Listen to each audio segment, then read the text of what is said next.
Estos nos permiten determinar la capacidad del tensoactivo para estabilizar emulsiones o W o WO. ¿Qué es el método HLB? Es un método semiempírico que permite la selección de un surfactante para una determinada aplicación. Se le asigna un número al surfactante HLB según su estructura química, en una escala de 0 a 20.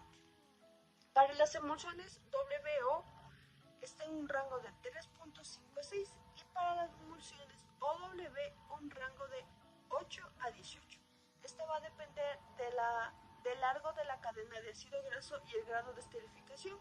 Si este es mayor, el número HLB será menor.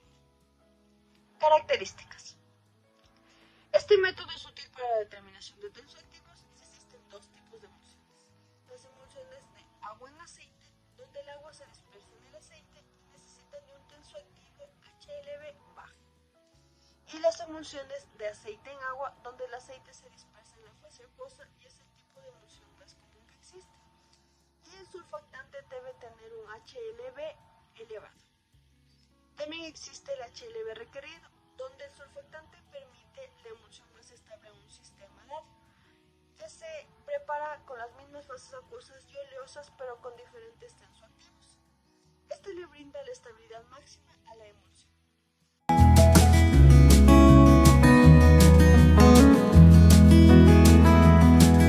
Ahora tenemos las ecuaciones.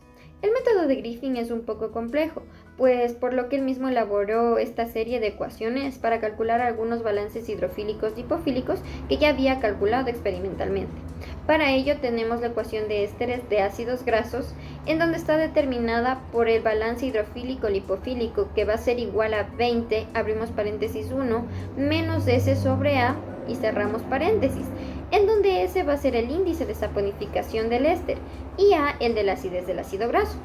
¿Cómo se determina este índice de saponificación? Pues los miligramos de hidróxido de potasio necesarios para 1 gramo de grasa bajo condiciones específicas. Y la acidez del ácido graso se hallará a partir de un desarrollo de un método experimental de volumetría donde se toma un volumen determinado y se le adiciona la muestra de fenolftaleína. Y luego se mide la acidez de acuerdo al pH que éste arroje. Tenemos otra fórmula para aquellas otras sustancias en las que no se puede calcular un buen índice de saponificación, como derivados de ceras, de abeja, lanolina. Esta se emplea de la siguiente forma. El balance hidrofílico-lipofílico va a ser igual a E más P sobre 5, en donde E es el tanto por ciento en peso de las condiciones polioxietiladas y P es el tanto por ciento en peso de los grupos alcohólicos polihidroxilados, como glicerina y sorbitano. Ahora tenemos la siguiente ecuación que se refiere a alcoholes grasos polietoxilados. En estos tensoactivos, al tener mayoritariamente una parte polioxietilada, ya sea como polietoxilados o polipropixilados o mezclas, P se puede considerar 0, ya que le podemos simplificar de la fórmula anterior y nos quedaría como el balance hidrofílico-lipofílico va a ser igual a E sobre 5, en donde E es el tanto por ciento en peso de óxido de etileno existente en la molécula.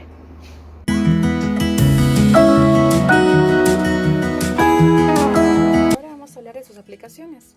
Para saber qué características o qué propósito principal tiene cada uno, podemos usar como referencia la escala del sistema HLB, que se aplica únicamente para los no iónicos. En esta escala de 0 a 20, mientras más alto el valor, más solubles en agua, y mientras más bajo el valor, más solubles en grasas. Esto debido a que el número de HLB representa el porcentaje en peso de la porción hidrofílica de la molécula no iónica del surfactante. De acuerdo al valor HLB de cada uno, se le van a asociar ciertas propiedades al surfactante que determinarán el uso primario que haremos de ellos. Como podemos observar en la imagen, tenemos la clasificación del lipófilo y el hidrófilo. A continuación, hablaremos de los antiespumantes. Los antiespumantes rompen las burbujas que pueden formarse durante la producción de una emulsión liberando el aire encapsulado. El antiespumante es un aditivo químico que va a reducir y dificultar la formación de dicha espuma en los líquidos de procesos industriales. En dichos procesos, la espuma puede traer serios problemas provocando defectos en los revestimientos superficiales, impidiendo el llenado eficiente de los contenedores. Hay una variedad de fórmulas químicas disponibles para prevenir la formación de espuma. También hablaremos de la emulsión de agua en aceite. En las emulsiones de agua en aceite, la fase dispersa es un líquido acuoso o de carácter hidrófilo, y la fase continua será un aceite o líquido de carácter lipófilo. Quedan gotas de agua suspendidas en una fase oleosa.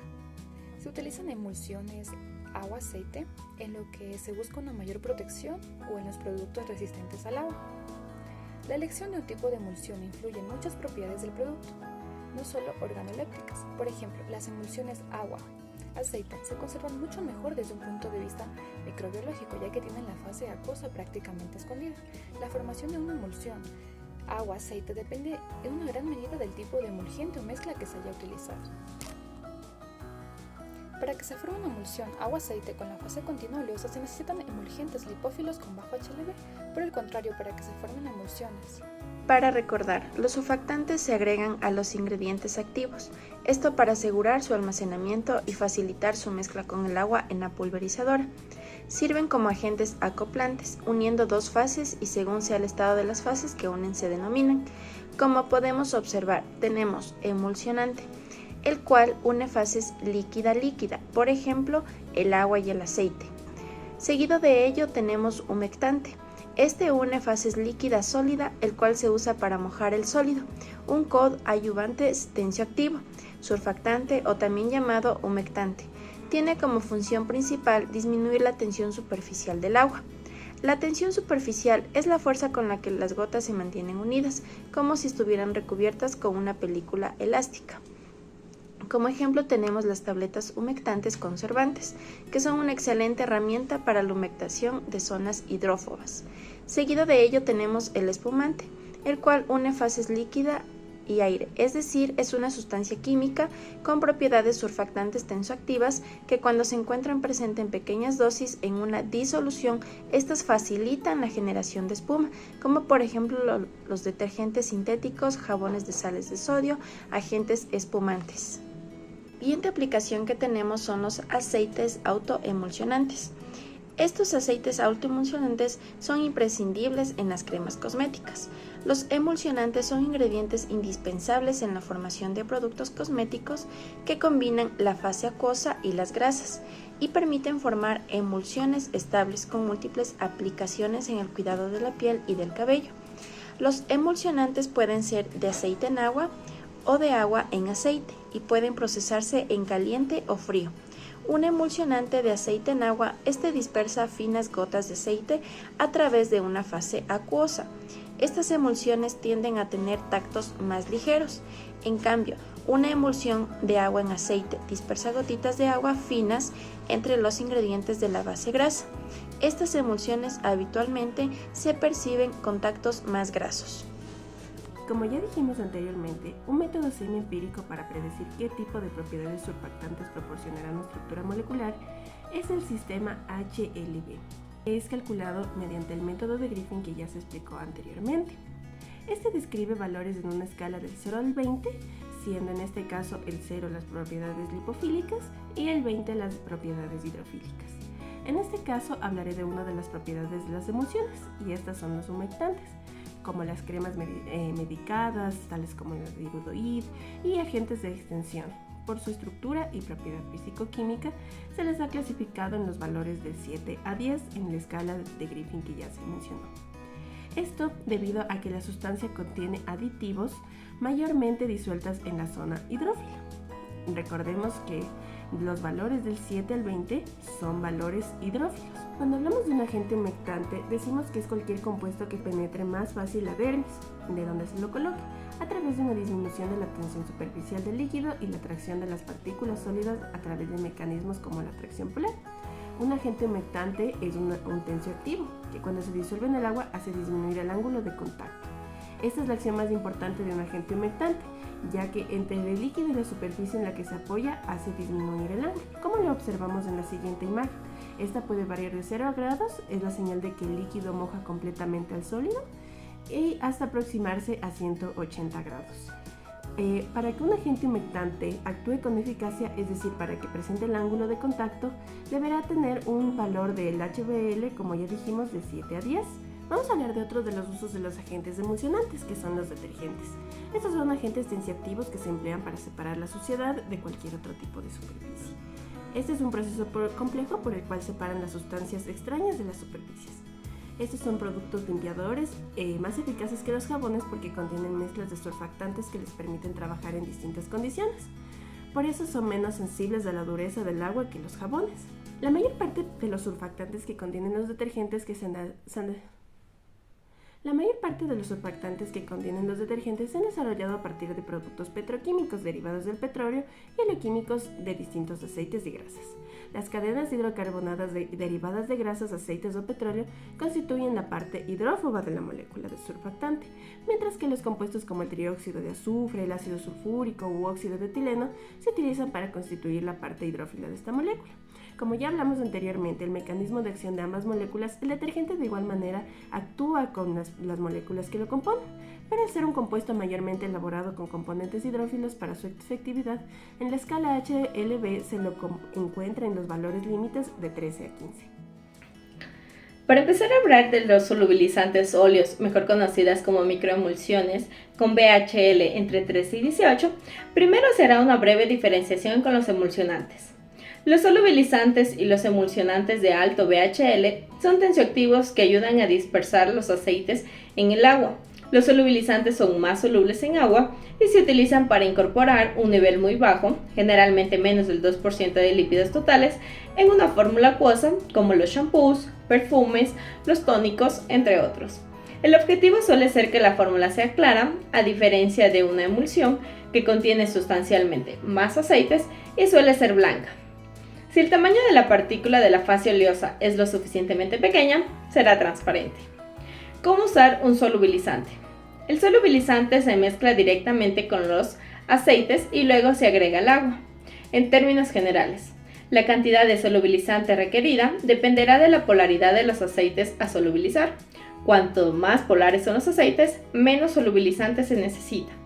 Los formuladores que usan solubilizantes sintéticos generalmente comienzan con 3 partes de solubilizante por 1 parte de aceite, y para los solubilizantes naturales se recomienda comenzar con 6 partes de solubilizante por 1 parte de aceite.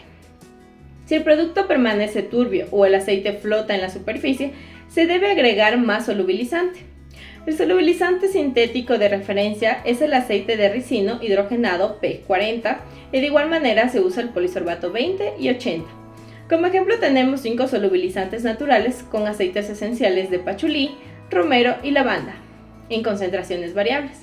En estas pruebas, el aceite esencial de pachulí fue el más difícil de solubilizar y la foto a continuación muestra 6 partes de solubilizante por 1 parte de pachulí. Los mejores solubilizantes son Tegosolve 55 y Natragen S140NP, que se desempeñaron muy bien con los diferentes aceites esenciales y concentraciones probadas.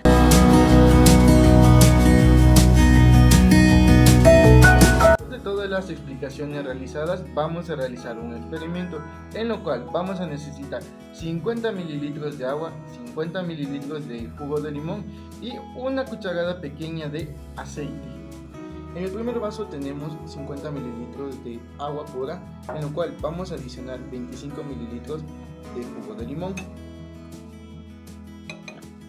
en lo cual podemos observar que el agua de limón se disolvió totalmente, lo que quiere decir que es una molécula polar o hidrofílica.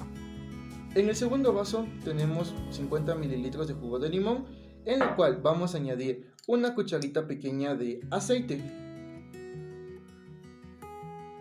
Le vamos a remover bien y vamos a poder observar, en lo cual podemos observar que las partículas de aceite no se disociaron totalmente en el jugo de limón, lo cual podemos decir que es una molécula apolar o hidrofóbica.